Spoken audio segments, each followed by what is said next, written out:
Oke, kembali lagi sama aku. Kita akan bahas A40 periode 2020, nomor 6 sampai 10. Mungkin sebelumnya aku bilang kalau kemungkinan besar ada video ini itu setelah lebaran, dan ternyata aku bisa recording sebelum lebaran. Jadi terima kasih buat teman-teman yang kemarin udah nonton videonya, dan buat yang belum bisa nonton di video sebelumnya untuk nomor 1 sampai 5. Oke, yang nomor 6, pernyataan manakah dari A sampai E itu yang mengenai laporan tahunan dari pernyataan tahunan yang tidak tepat laporan tahunan. Oke. Pembahasan dari sumber yang sama tetap, yaitu buku Accounting and Financial Reporting in Life and Health Insurance Companies, dan ini ada di bab 5. Nah, pada poin A, pemberian pinjaman ke pihak lain merupakan salah satu aktivitas finansial yang transaksinya menghasilkan arus kas keluar. Oke, arus kas sendiri itu ada 3, ada aktivitas finansial, ada aktivitas funding, dan aktivitas operasi. Nah, pernyataan ini salah yang A, karena aktivitas finansial pada arus kas adalah transaksi yang meliputi meminjam dana dan pembayaran kas untuk atau dari pemilik perusahaan. Nah, maka dari definisi yang di atas itu, berarti aktivitas finansial itu meliputi menerbitkan, membeli kembali, atau menghentikan penjualan saham biasa, membayar dividen kas kepada pemegang saham, dan meminjam dana membayar kembali pinjaman yang diberikan oleh kreditor. Jadi maksudnya perusahaan itu minjam dan kemudian dibayar lagi itu pinjamannya ke kreditornya. Nah, pemberian pinjaman ke pihak lain bukan merupakan aktivitas finansial, melainkan aktivitas investing yang merupakan transaksi yang meliputi kegiatan membeli atau menjual aset jangka panjang dan memberikan pinjaman dana kepada pihak lain. Jadi logikanya gini, kalau aktivitas finansial itu kan intinya itu minjem dana. Kita dapat pinjaman dana dan kita membayarkan pinjaman yang kita dapat itu. Nah, kalau di option A itu kan pemberian pinjaman, jadi kita ngasih nih duit ke orang lain. Nah, itu kan jatuhnya kayak bukan kita yang ngutang gitu. Nah, itu masuknya ke investasi, bukan finansial gitu. Nah, terus nomor 7, dari 1 sampai 4 itu mana pernyataan yang benar tentang akuntansi untuk modal dan surplus. Oke, pembahasannya masih di sumber yang sama, yaitu Accounting and Financial Reporting in Life and Health Insurance Companies. Ini ada di chapter 11. Nah, poin yang pertama itu, demutualisasi merupakan salah satu sumber eksternal untuk meningkatkan modal. Nah, ini benar. Nah, karena sumber eksternal dari modal dan surplus itu adalah mengasuransikan risiko perusahaan asuransi pada perusahaan reasuransi, menjual sebuah lini bisnis atau subsidiary, menerbitkan saham, menerbitkan surplus notes, mengubah bentuk perusahaan, menerima surplus dari parent company, dan menerbitkan obligasi. Nah, poin-poin yang tadi aku sebut itu adalah sumber-sumber dari modal dan surplus secara eksternal. Nah, perusahaan mengubah bentuk perusahaan itu bisa aja terjadi karena disebabkan oleh misalnya kompetisi, kemudian penyesuaian teknologi pada pelayanan jasa keuangan, dan yang terakhir untuk meningkatkan modal dengan mengubah bentuk perusahaan. Nah, sebuah kapitalisasi yang baik perusahaan asuransi dapat yang pertama menjual non-strategik lini bisnisnya atau lini bisnis yang tidak menguntungkan, kemudian merger dengan perusahaan asuransi lain, membentuk sebuah aliansi atau joint venture dengan partner yang strategik, yang terakhir demutualisasi. Nah, demutualisasi ini adalah perubahan asuransi dari misalnya bentuk persero menjadi perusahaan mutual. Jadi itu.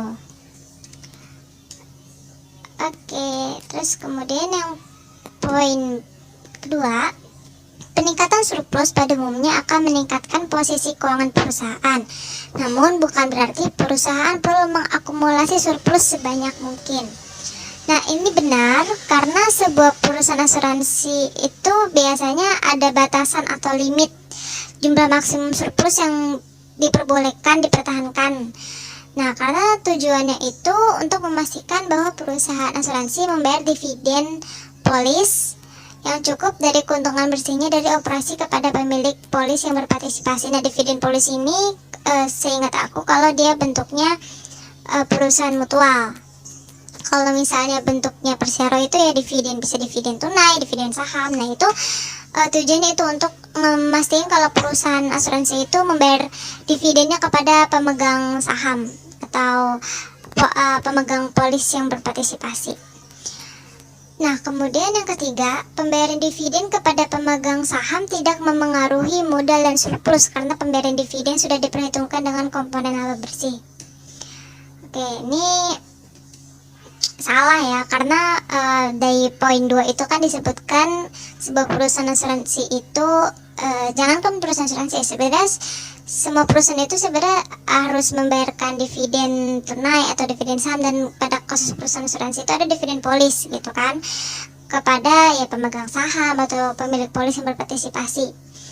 Nah, jadi pembayaran dividen ini tentunya akan mengurangi surplus yang diperoleh oleh perusahaan gitu. Jadi pernyataan yang 3 salah. Kemudian pemecahan saham merupakan salah satu cara meningkatkan modal perusahaan. Ini salah ya, karena ini ada tabel tentang sumber internal dan sumber eksternal dari permodalan dan surplus. Jadi bisa dibaca. Jadi kalau internal itu ada keuntungan yang didapat dari operasi perusahaan, kemudian penjualan aset, keuntungan dari penjualan aset, kemudian penurunan dari non-admitted aset, kemudian penurunan dari nilai cadangan polis atau cadangan polis. Kemudian kalau dari eksternal yang tadi disebutkan ada reasuransi, terus penjualan lini bisnis, penerbitan saham, terus surplus note issue, penerbitan surplus notes, dan kemudian pengubahan bentuk perusahaan. Nah, jadi jawabannya itu adalah A, 1 dan 2 yang benar pernyataannya. Kemudian yang nomor 8, seorang pemegang polis memiliki polis asuransi jiwa dengan premi per kuartal sebesar 2 juta. Pembayaran premi berikutnya jatuh pada tanggal 20 April dan diketahui, aduh ini maaf ya banyak typo karena aku juga kurang teliti ingin cepat-cepat mengupload video ini karena bulan Juni udah ujian, jadi maaf banget, tapi nanti aku bakal teliti lagi sih. Oke, lanjut. Jadi diketahui entry akuntansi untuk mencatat transaksi tanggal 20 April itu ini. Jadi di debit itu ada policy dividend obliged premium sebesar 2 juta, policy dividend payable 1 juta, dan di kredit ada pendapatan premium 2 juta dan cash 1 juta. Nah, pernyataan manakah berikut yang benar berdasarkan informasi di atas? Yang maksudnya itu adalah berdasarkan jurnal di atas itu mana pernyataan yang benar dari antara A sampai E. Nah, ini ada di chapter 12 tentang bentar aku lupa ya, tentang policy dividend. Jadi ada di chapter 12. Jadi untuk menjurnal pendapatan premi itu kan kas masuk terus pendapatan premi di kredit. Jadi kan dia soalnya itu membayarkan premi gitu. Jadi normalnya begini kan jurnalnya. Oke, kemudian jurnal untuk mencatat pendapatan premi dan polis dividen itu cash masuk, kemudian dividen applied to premium. Jadi polis dividen yang masuk ke premium dari premium itu berapa, kemudian pendapatan premium. Nah, jurnal yang diketahui ini, nah jadi dapat diambil kesimpulan bahwa premi yang diterima itu 2 juta. Jadi kan emang dia bayar premi nih 2 juta. Tapi ada nih hutang dividen sebesar 3 juta. Nah, kita bayar nih hutang polis dividen yang 3 juta. Nah, karena pendapatan premi kita dapat 2 juta dan kita punya hutang 3 juta dan mau dibayarkan, maka kan ada selisih itu 1 juta. Nah, 1 jutanya itu otomatis kita keluarkan gitu dari kas. Makanya kasnya dikredit sebesar 1 juta. Dan pendapatan premi itu masuk 2 juta, benar. Terus polis dividen applied to premium 2 juta. Dan polis dividen payable 1 juta. Jadi polis dividen payable itu sebesar 1 juta gitu yang dibayar. Jadi jawabannya adalah B. Pemegang polis memperoleh dividen sebesar 3 juta rupiah pada tanggal 20 April gitu. Oke. Oh, ini kebalik ya slide-nya. Aduh. Nah, kemudian yang nomor 9, audit internal dilaksanakan oleh karyawan perusahaan yang menilai mengevaluasi sistem kontrol internal perusahaan. Nah, manakah dari 1 sampai 5 itu yang merupakan fokus pelaksanaan tugas audit internal di perusahaan asuransi pada umumnya? Oke. Kemudian, ini ada di buku yang sama di chapter 20 mengenai auditing. Nah, audit itu adalah proses mengevaluasi pencatatan perusahaan dan laporan keuangan yang telah disiapkan secara adil dan beralasan bahwa kualitas laporan tersebut sudah akurat dan kegiatan operasional dari perusahaan telah sesuai aturan dan berjalan dengan efektif. Nah, aturan yang dimaksud itu kalau di Indonesia sendiri merujuk pada perundang-undangan tentunya dan PSAK yang berlaku. Nah, dan internal auditing sendiri itu adalah audit yang dilaksanakan oleh karyawan perusahaan tersebut. Jadi internal auditing itu ada dua, ada eksternal sama internal. Kalau internal itu dari karyawan perusahaan itu, kalau eksternal itu dari akuntan publik. Nah, kemudian yang merupakan fokus dari audit internal itu adalah yang pertama ada accounting records, terus ada penerimaan cash dan cash yang keluar, kemudian ada, nah yang dihijau-hijaukan itu adalah option-option yang ada di soal. Oke, kita lihat ada regulatory compliance atau tadi itu mana nih? Kepatuhan pada regulasi ya. Kemudian police owner record yaitu catatan pemegang polis, kemudian temuan auditor eksternal, ada pelaporan pajak juga gitu. Jadi yang jawabannya itu adalah 1, 2, 3, dan 5 yang benar gitu. Kenapa 4 gak masuk? Yang keempat itu kan menyiapkan laporan audit independen. Nah itu bukan ya, karena itu tugasnya audit eksternal ya kalau nggak salah, karena kan laporan yang independen gitu. Kalau misalnya internal audit itu kan dia ini ya untuk perusahaan gitu. Oke, nomor 10, nomor terakhir di video ini, pernyataan manakah berikut yang tidak benar terkait dengan metode dan proses penganggaran serta faktor-faktor yang mempengaruhi penganggaran modal. Oke, dari A sampai di antara A dan sampai E, mana yang tidak benar? Oke, pembahasan masih di buku yang sama, tapi kita di chapter 17 mengenai budgeting. Nah, penganggaran adalah proses manajemen akuntansi yang termasuk membuat serangkaian rencana keuangan organisasi yang nantinya diharapkan akan membantu tujuan organisasi. Nah, langsung aja ke poin A, yaitu dalam penggunaan metode zero based budgeting, setiap aktivitas diperlakukan seolah-olah merupakan proyek baru yang sedang dipertimbangkan. Nah, ini betul ya, karena zero based budgeting sendiri itu adalah penganggaran dengan premis atau anggapan bahwa tidak ada sumber daya yang dialokasikan untuk periode tersebut sampai setiap dolar atau setiap rupiah yang dikeluarkan sesuai dengan rencana departemen dan tujuan perusahaan. Jadi nggak ada alokasinya itu, tapi kita keluarin aja nih dulu. Yang penting sesuai sama rencana tujuan perusahaan. Kemudian yang B, salah satu cara menentukan biaya modal adalah dengan menggunakan biaya rata-rata tertimbang dari seluruh sumber modal, baik berasal dari debt maupun equity. Nah, itu betul karena di buku ada. Cost of capital sendiri itu adalah harga yang dibayar oleh sebuah perusahaan untuk sumber daya pendanaan yang diekspresikan dengan persentase. Nah, tapi ini tuh beda ya, bukan suku bunga yang dikenakan pada pinjaman dana. Nah, persentase cost of capital itu adalah tingkat pengembalian yang perusahaan akan dapat jika memilih sebuah investasi yang berbeda dengan risiko yang sama.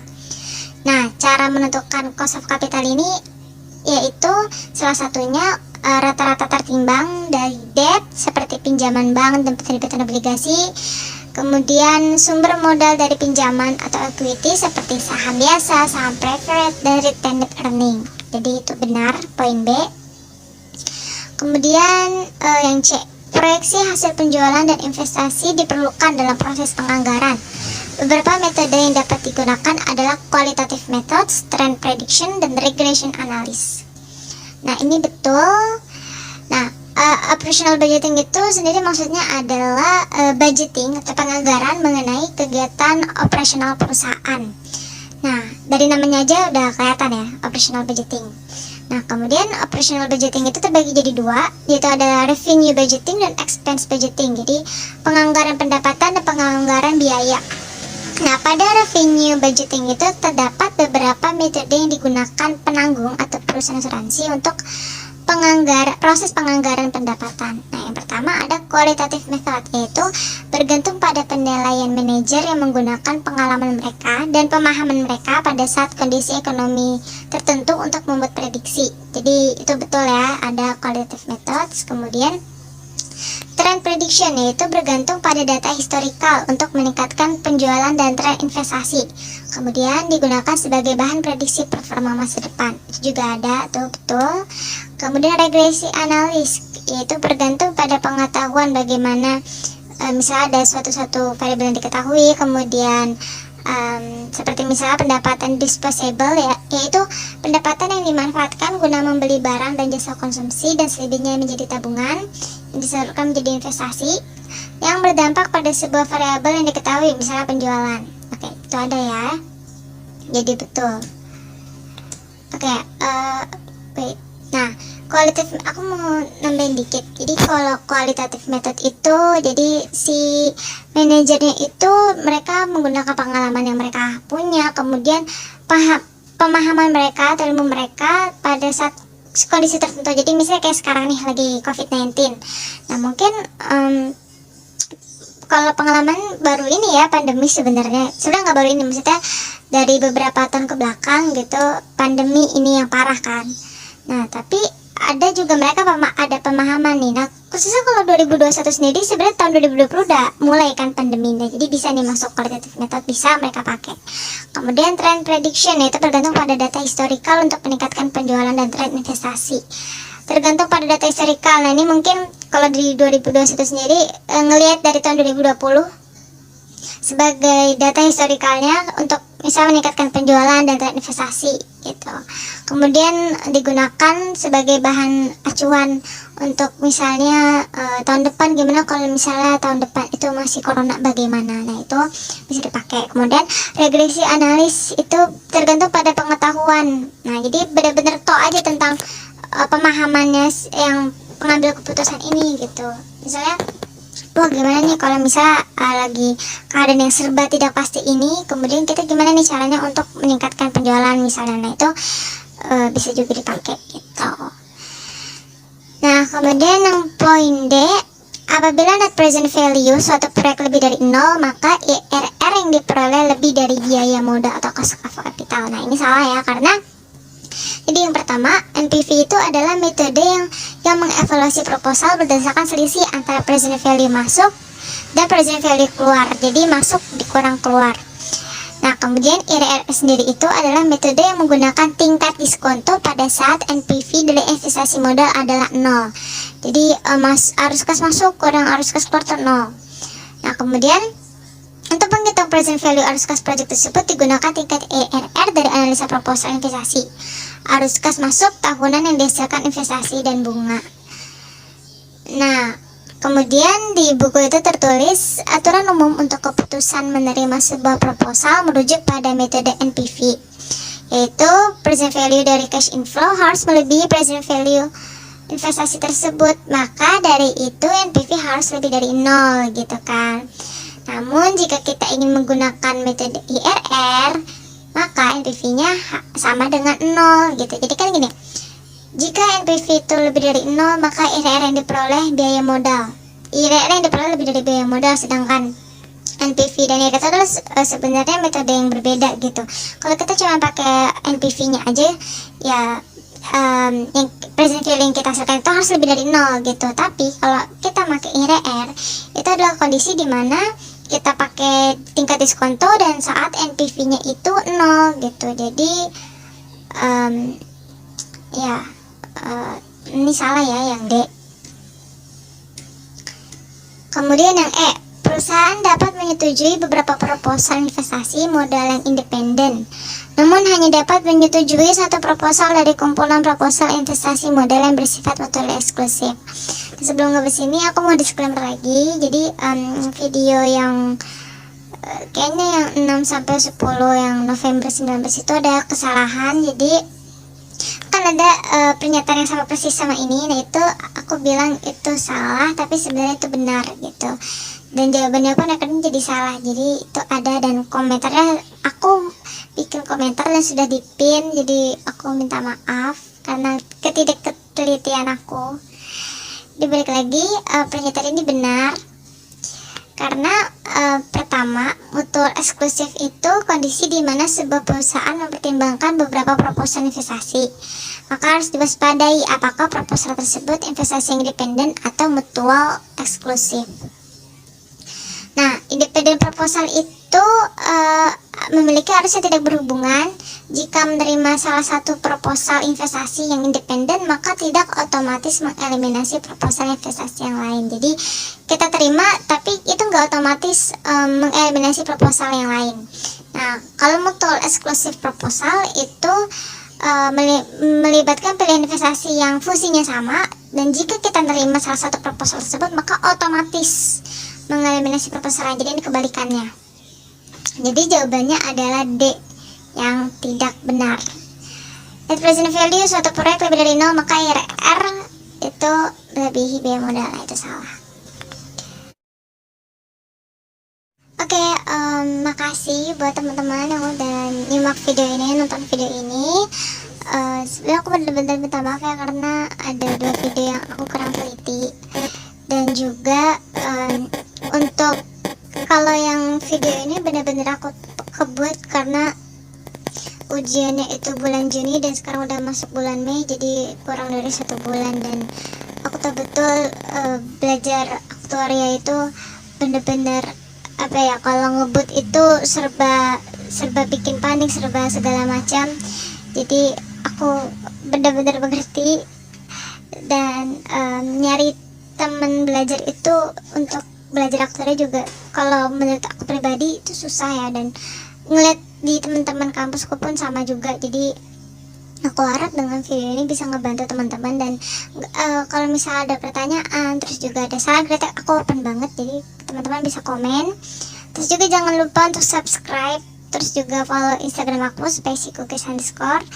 Dan juga habis itu share juga ke teman-teman aktuaria lainnya yang mungkin mau belajar bareng juga. Jadi silakan. Jadi terima kasih udah menyimak, dan juga aku gak berhenti nih ngomong, mohon maaf lahir batin karena bentar lagi lebaran juga, dan aku benar-benar gak tahu untuk video selanjutnya itu bakal setelah lebaran atau sebelum lebaran, karena aku juga pada saat recording ini sedang mengerjakan nomor 11 sampai 15. Jadi benar-benar gebet gitu.